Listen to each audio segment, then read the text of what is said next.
ที่ตัวนังเบิ้ลอยู่ฝ่ายบ่นี่เขาขาวเมียนอยู่ฝ่ายก็งามเลยมีแต่ตัวใหญ่ก็หลังไข่ด้วยนี่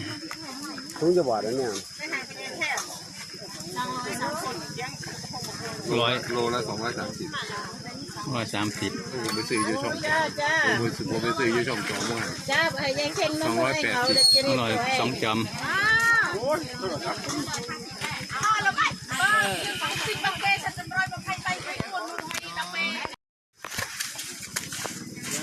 ใส่แกงเห็ดเพาะ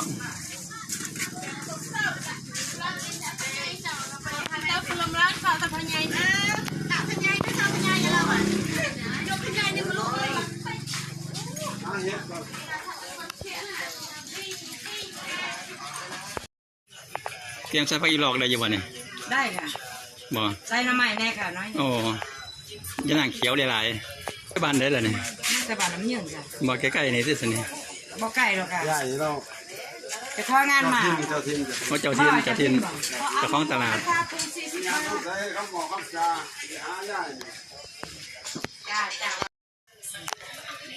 ที่นู่นทุ่งจะบาดจักโตก็ลอยอยู่ป่ะอัพน้ำประมาณตัวที่ประมาณเนาะประมาณ100เองค่ะประมาณ100 ตัวมันอ้อยจะอยู่สบายดีอยู่จำย้อยไว้เนี่ยจะ